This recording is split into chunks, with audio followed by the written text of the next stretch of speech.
Right. You're on. All right, very good. Rolling. Hey, thank you all for being here. I was asking Karen, what do you think? I think there's going to be like 30 people here.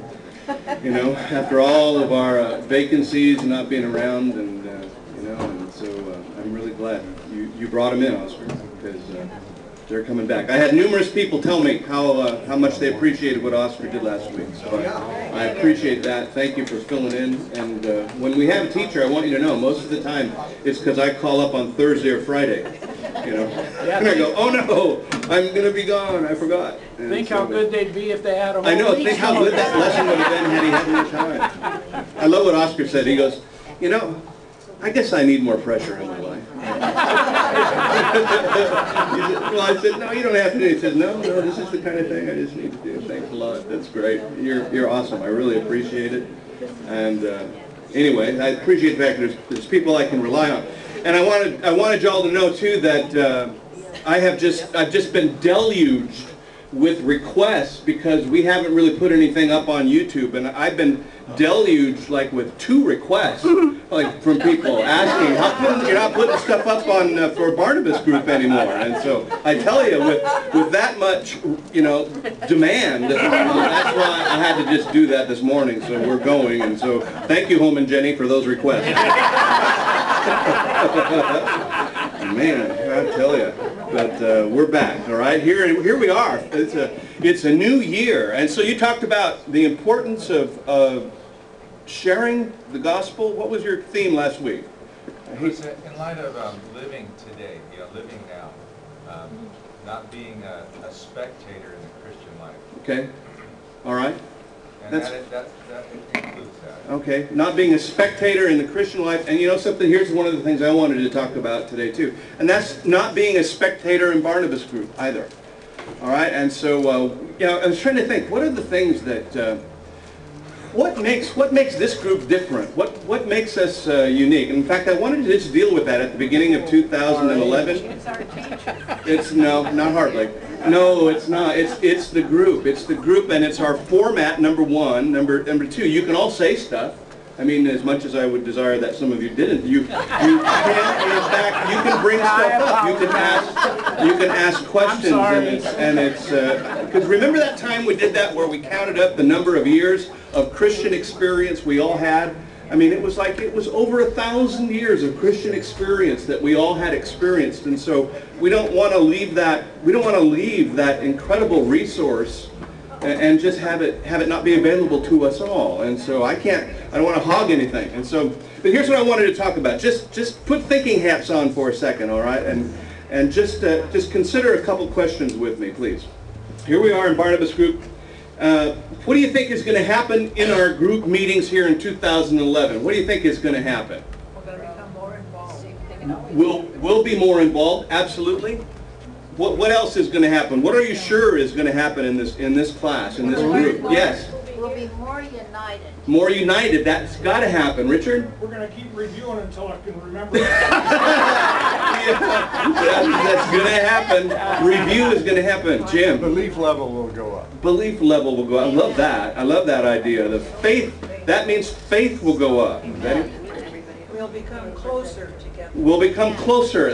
All of these things are going to happen. Esther? I think we'll be closer to the Lord. And closer to the Lord. That's our ultimate goal. That's the funny thing about that, you know? There's life in here. Where you have God up here, and then the closer that you get to God, the closer that you get together. That's a great. I have to do a wedding this next week, and I think that's a great illustration. I might use that one. Because, you know, as you get closer to God, you get closer together. Yes? Joe? Good tendency to review what we've done, and when we review that, you want us to learn it, you want us to know it. Yeah, I have that nasty tendency. We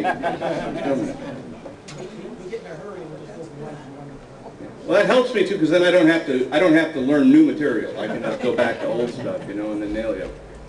We're going to bless others this year. Learning to bless others. We're going to be, and why do we bless others? Because number one, we're a child of Abraham. Abraham's promise was to bless the entire world. Number two, we are priests according to the order of Melchizedek. And what did Melchizedek do for Abraham? What's Melchizedek's job?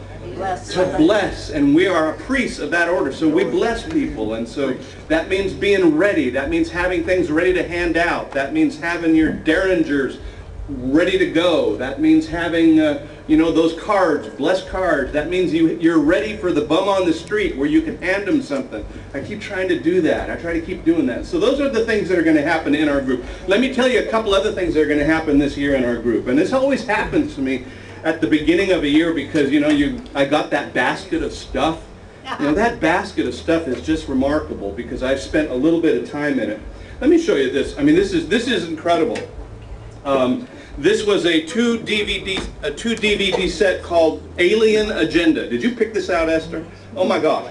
So I spent some time watching these things. Karen and I watched these things. Alien Agenda. I'm always interested to try to get the overall, how did I word the question? I want to know the kind of the theory of everything, all right? Where does everything fit in place? I don't like stuff to be out there. And let me tell you something, we're going to be dealing a little bit with this, and it deals with things like aliens and UFOs. There is a biblical issue that is involved in these things. Those little grays? Those little gray things that we know that, oh, that's an alien because we see them in TV, we see them in ET, whatever. The point is that there's an objective that Satan has, that Lucifer has.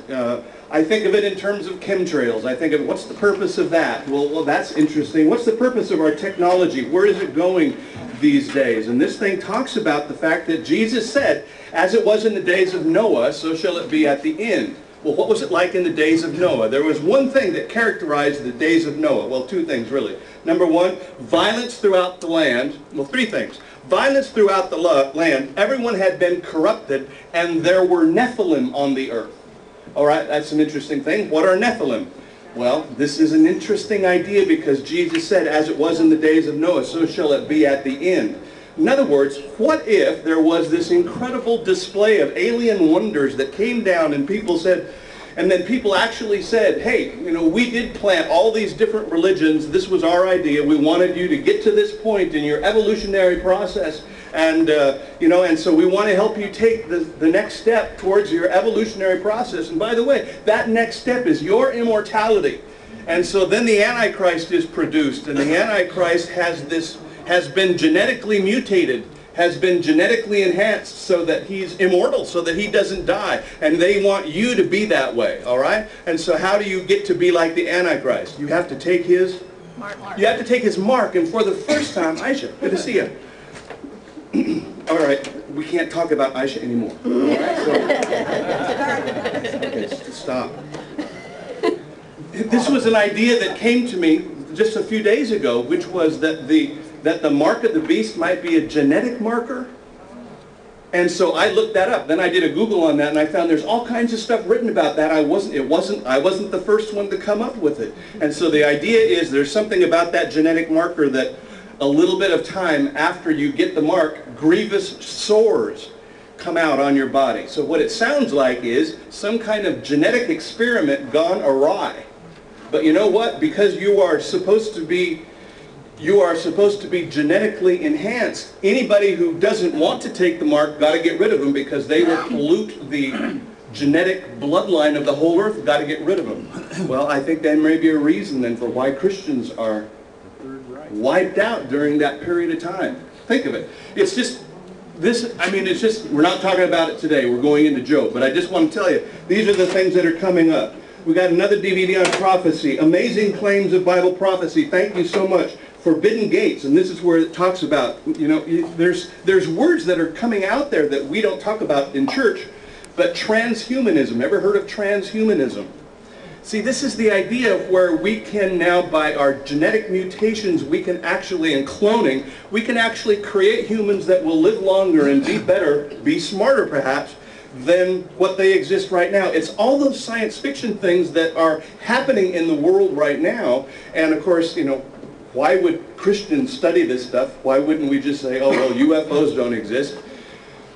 No, it's part of the overall, there's an overall plan, because at some point there will be the lie that will be so believable that even the elect might believe it, except for the fact that they are elect. It might even fool believers. And so we need to be aware of what is going on and what is